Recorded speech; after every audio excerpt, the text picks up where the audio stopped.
Hey, Shalom, this is your brother Yonathan. First and foremost, I want to give all praises to the Most High, Yahweh, Bahashem, Yahushai, Bahashem, Rakah HaKodash. I want to give double honor to the apostles and the elders, great millstone. I want to say Shalom to all the brothers and, of course, the few sisters who are pursuing this truth in sincerity. All right, may the blessing of election be upon your house. Now, I got a clip that I want to show you guys. We're going to respond to it through the Spirit. Abarat the lesson is edifying. So with no further ado, let's run the clip. All right, Salakia, we're gonna start it over. Here you go.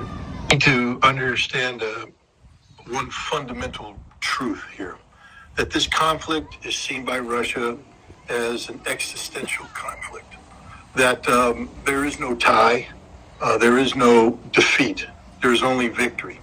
And they have put together a plan to achieve that victory, and they're on the cusp of that happening right now. As we speak, the Ukrainian army is disintegrating at the front. This is sending waves of panic through NATO, et cetera. And this is why you see, Emmanuel Macron talking about the need to send French troops if the Ukrainian line collapses. Well, it's collapsing right now. David Cameron making similar statements. Russia has a plan. They have mobilized the troops. They have trained the troops. They have the military, conventional military, to achieve this objective. As I was told by a general earlier this year, major changes on the map in May and probably game over by the end of the summer. And that's the trajectory they're on. The problem is you have the West saying insane things, such as if the Ukrainian line collapses, NATO troops will intervene. This is why Vladimir Putin now has ordered the Southern Military District. People, please just open your eyes and your ears and listen to what I'm saying. The Southern Military District to carry out training for the employment of tactical nuclear weapons. This doesn't mean that they're going to use nuclear weapons in Ukraine. They're not. They're going to blow the hell out of NATO forces in Romania, Poland, Germany, France, Italy. It's nuclear war. If this is what you want, West, you're going to get it. Putin doesn't bluff. This ain't a game. This isn't a joke. This is life and death for Russia. They've made that clear from the very beginning.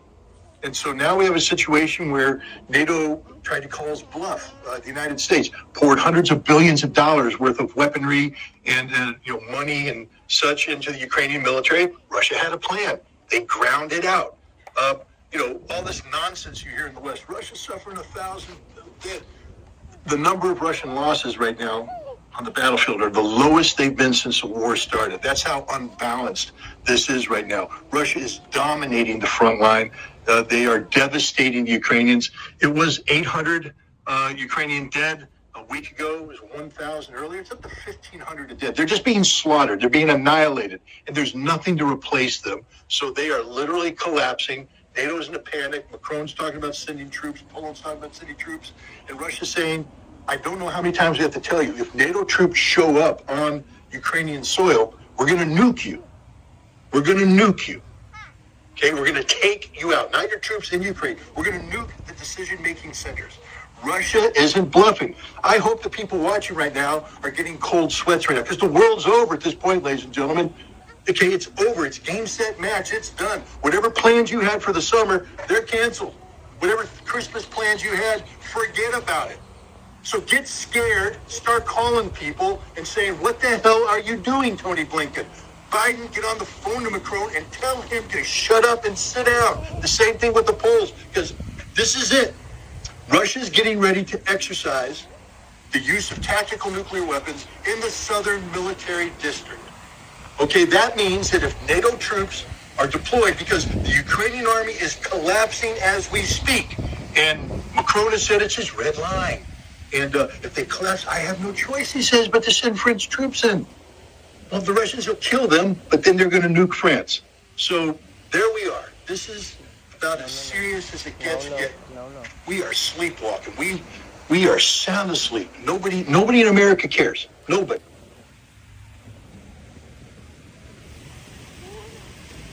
All right. All right, so it's biblical prophecy that the Lord will put Russia in that spirit to where they're not going to take shit from the West anymore, right? Up until this point, NATO has broken every agreement pretty much. And now they're at the point that we're like, you're in our backyard in Ukraine. If you cross that line, we'll take it there. And that's what's getting ready to play out. Let's go to Ezekiel 38th chapter really quick. I'll pull it up here. Ezekiel 38:2, it says, Son of man, set thy face against Gog, the land of Magog. Now, when you look up the land of Magog on a biblical map, it will be current day Russia. And in the Old Testament, there's no prior mention to the nation of Israel having a quarrel with Magog. But today, Edomites are there ruling, and that's the land of a major player for this war that's getting ready to play out, the War of Armageddon, World War III. Okay, the chief prince of Meshach and Tubal, and prophesy against him, and say, Thus saith the Lord God, Behold, I am against thee, O Gog, the chief prince of Meshach and Tubal, and I will turn thee back and put hooks into thy jaws. All right, and I will bring thee forth in all thine army and horses. He's gonna put them back in that old spirit.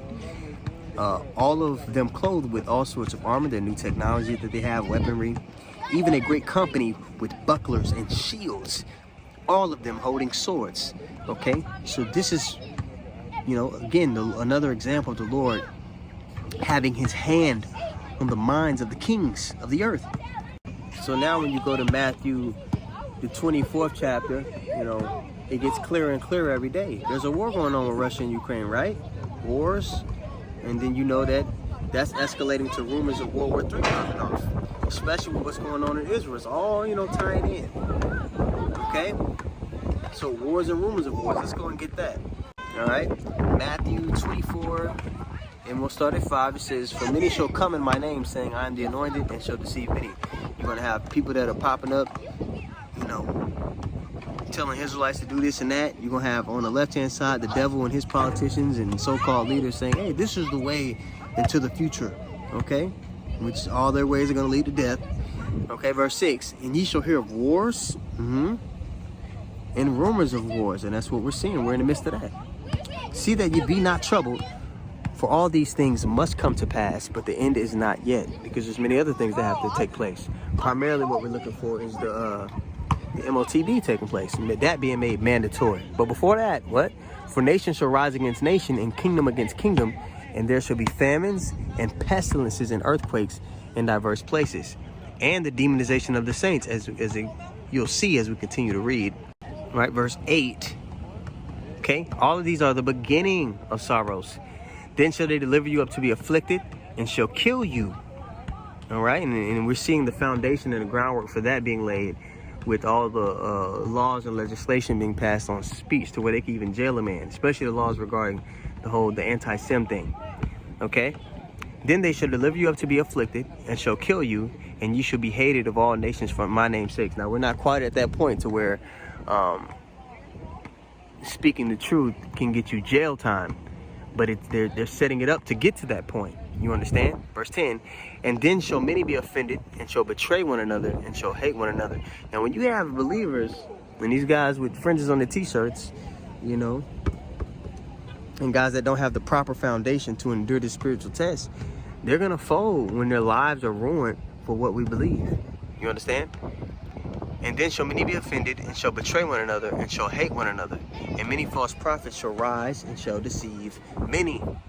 And the Lord is orchestrating all of this, man. The missiles, all of it. Okay, he put the spirit on these nations to even create these nuclear weapons in the first place. All right, the brothers always mention that movie Oppenheimer. All right, he put the spirit on that man to create it. Now, when you go to Isaiah 54, 54:16, it says, Behold, I have created the smith that bloweth the coals in the fire. So you get a tip on how, how it's going to be used. It's, you know. Then it talks about in Zechariah, I believe 14, the effect that the missiles will have on the body, that the chariots are going to have on the body, people's bodies, you know, their eyes melting away in their sockets, their tongues in their mouths. So, you know, we've been given much detail into how this thing is going to play out, what's going to be used, where's the location going to be, the major players involved, all of it. This prophecy is a sure word. And that's what separates in, next to scriptures, the word of God stand, head, shoulders, and feet above any other philosophy and belief that these people have in the world. All right, Isaiah 54:16.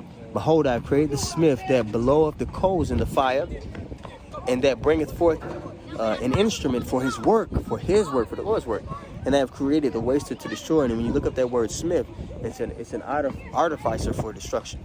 Okay. So yeah, man, I figured I'd share that clip. A brother put a snippet of that whole interview in the chat, but I said I'll get a longer version of it. So yeah, Abaratazah, the lesson was edifying. I want to give all praises once more to Yahweh, Bahashem, Yahweh Shai, Bahashem, Rakah HaKodash. I want to give double honor to the apostles and the elders of Great Millstone. I want to say shalom to all the brothers and of course the few sisters who are pursuing this truth and sincerity. May the blessing of election be upon your house. Shalom.